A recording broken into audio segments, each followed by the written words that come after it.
मीर रजा के business partner ने गिरफ्तार होने से बचने के लिए क्या कर दिया है। उसके अलावा मीर रजा की बहन ने उनके भाई के कातिल के बारे में क्या बता दिया है। मीर जब गायब हुए तो उनके फोन के साथ हैकर्स क्या कर रहे थे। मीर रजा के फोन के हवाले से पिछली इन्वेस्टिगेशन टीम पर क्या शक जाहिर किया जा रहा है। जिब्रान नासिर ने बता दिया है कि मैं मीर रजा के मुलजिम को मुजरिम साबित करूंगा। मीर के वालिद ने DIG ईस्ट से इस्तीफा लेने का मुतालबा कर दिया है। क्राइम सीन से पुलिस को कौन सी मशकूक चीजें मिली है, ये सब और बहुत कुछ आज की वीडियो में डिस्कस करते हैं। मीर रजा केस के वकील जिब्रान नासिर ने NCCIA को एक लेटर लिखा है जिसमें कुछ सवालात किए गए हैं। पूछा गया है कि जिस दिन मीर रजा गायब हुआ क्या उनका फोन हैक किया गया था, क्या किसी ने मीर का फोन हैक करके पूरा डेटा डिलीट कर दिया था, कितनी बार मीर रजा के फोन को खोला जा चुका है, ये सवाल भी किया गया है। क्योंकि पिछली इन्वेस्टिगेशन टीम पर मीर रजा की फैमिली ने कंसर्न शो किए थे, इसीलिए जिब्रान नासिर ने NCCIA से ये सवाल भी पूछा है कि क्या पुलिस ने मीर रजा के फोन से कोई छेड़छाड़ तो नहीं की,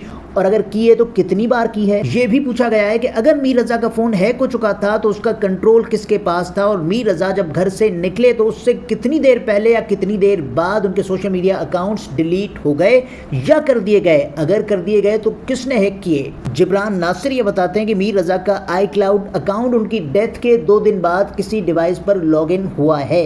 ये भी NCCIA से पूछा गया है। पुलिस को मीर रजा का फोन 31 जुलाई को मिला था। जिब्रान नासिर ये भी बताते हैं कि 31 जुलाई ही को मीर रजा का iCloud अकाउंट किसी दूसरी डिवाइस में लॉगिन किया गया है। तो ये काम किसने किया है और वो डिवाइस किसकी है जिसमें ये लॉगिन हुआ है, ये वो सवालात हैं जिनके जवाबात मिल जाएं तो मीर रजा के कातिलों तक पहुंचा जा सकता है। मीर रजा के वालिद ने मुतालबा किया है कि DIG ईस्ट फर्रुख लंजार इस्तीफा दें, क्योंकि उनके मातहत जितने भी अफसरान थे उन्होंने मीर रजा के केस की तफ्तीश बिगाड़ी है। वो पहले ये डिमांड भी कर चुके हैं कि SSP जुबैर नजीर शेख और CIA सरबराह समीउल्लाह सुमरो को भी अपने ओहदे से हटाकर उनसे इन्वेस्टिगेशन की जाए, क्योंकि वो जिस किस्म की हरकतें कर रहे थे उससे हमें शक है कि ये किसी के प्रेशर में थे या किसी को बचाने के लिए ऐसा कर रहे थे।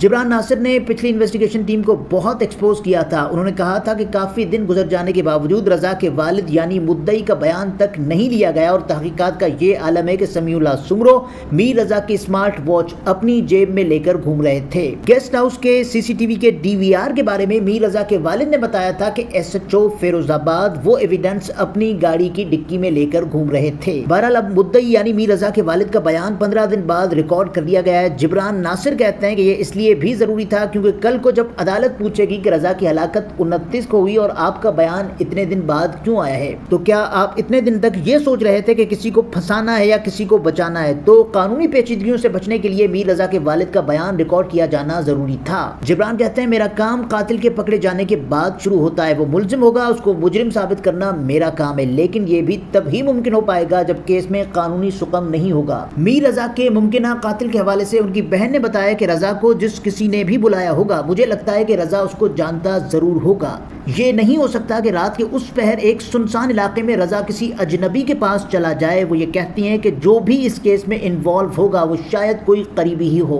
नाज़रीन, पुलिस के लिए इस केस को सॉल्व करना बहुत मुश्किल हो गया है, क्योंकि फॉरेंसिक एविडेंसेस के अलावा रजा के मुमकिना कातिल ने कोई भी सुराग नहीं छोड़ा। कॉल डेटा रिकॉर्ड से हो सकता है कुछ मदद मिल जाए, लेकिन पुलिस को ये भी देखना चाहिए कि पिछले कुछ अरसे में क्या रजा उन झाड़ियों की तरफ कभी गया था, क्योंकि वो जिस अंदाज से जा रहा था उससे पता चलता है कि रजा को मालूम था या फिर कहा गया था कि आपको सीधा यहीं पर आना है, इसीलिए वो मोबाइल के बगैर वहीं जा रहा था। पुलिस को ये भी पता चलाना चाहिए कि पिछले कुछ अरसे से रजा किन लोगों से मिल रहा था, कहाँ मिल रहा था, क्या किसी से उसका झगड़ा हुआ था। ये पता चलाया जाए तो ये केस बहुत आगे बढ़ सकता है। आखिर में आपको बताते चलें कि मीर रजा के बिजनेस पार्टनर अहमद भारदे ने गिरफ्तारी से बचने के लिए अदालत से रुजू कर दिया है, और ये कहा है कि मैं इन्वेस्टिगेशन टीम के साथ मुकम्मल कोऑपरेट कर रहा हूँ, लेकिन उसके बावजूद मुझे डर है कि पुलिस मुझे गिरफ्तार करेगी, इसीलिए मैं अदालत से बेल बिफोर अरेस्ट, गिरफ्तारी से पहले होने वाली जमानत करवा रहा हूं।